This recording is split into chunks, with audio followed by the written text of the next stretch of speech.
everybody. How you doing? I'm Dr. Boyce Watkins from the Black Business School and the Black Wealth Bootcamp.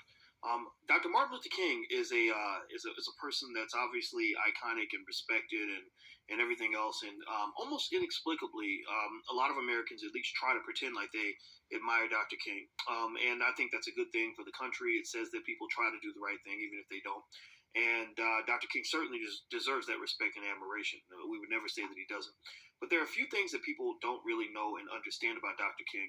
And I think it's important to kind of talk about this because there are a lot of lies and misperceptions that go out there. A lot of people water down his legacy. A lot of people make him look almost like a punk, make him look very soft and weak. And there's a lot of work, there's a lot of vested interest in kind of protecting this false legacy of Dr. King. Even when his monument was put up in Washington, I'll admit that I wasn't all that excited to see it because I felt that they whitewashed him. They watered down some of his most impactful, most meaningful statements. And they really want you to believe Dr. King is something that he was not.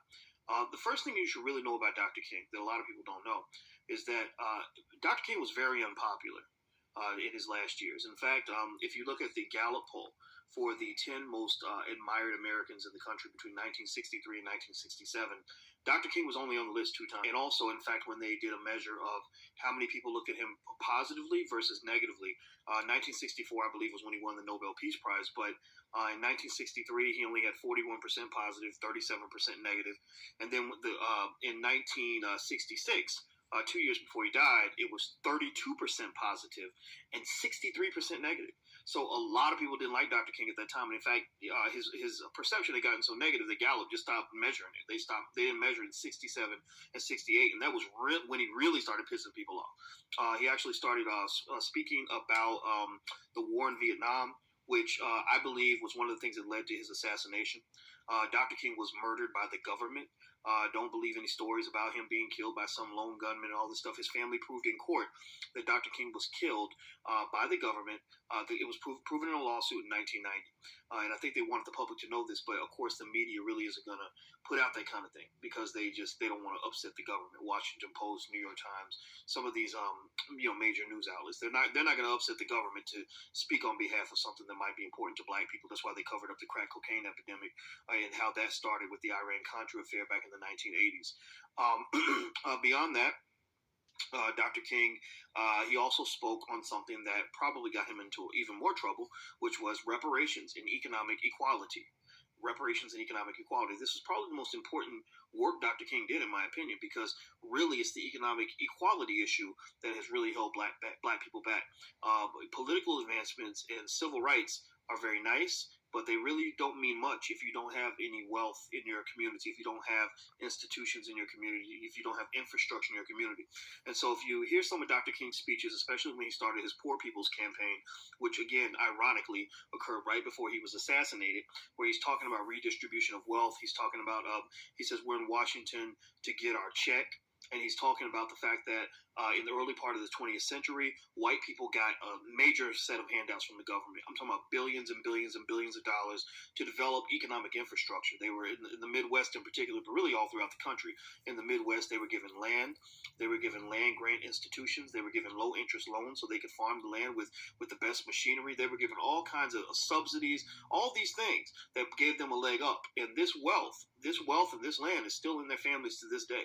A lot of the people that have wealth in America got this wealth in programs and situations that black people were excluded from. So when people say reparations are that they're just the black people don't deserve it, and it's just not right, and this reverse racism, that's nonsense. That's just stupid. That's just part of the propaganda that you're fed when you're lied to about Dr. King. So when you think about Dr. King, and every year when his birthday comes up and people try to celebrate it, don't let people celebrate Dr. King's life with nonsense and with a bunch of lies. Go dig up the truth. Find out what this man was really about. Don't let them just weaken and water down his legacy. His family sacrificed too much. A lot of people don't know this too, and this is the last thing I'll leave you with. I'm actually thinking about this because I have a Dr. King speech I'm going to give tomorrow. His brother Alfred was actually killed, or sorry, scratch that. his brother, died. Ironically, a year and 3 months after him, he died. His body was found in the swimming pool, and his father couldn't understand it because he was a very good swimmer.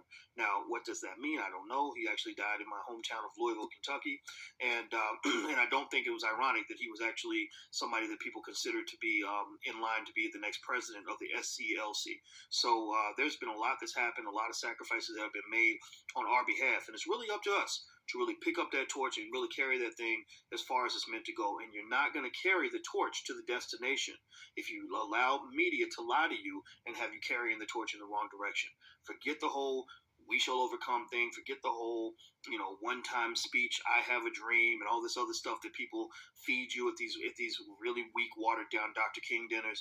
If we're going to celebrate the man, let's celebrate his legacy and his life in an honest fashion. Let's really talk about the truth. Well, that's it. I'm Dr. Boyce Watkins from the Black Business School and the Black Wealth Boot Camp. Please take care. God bless. I'll talk to you guys soon.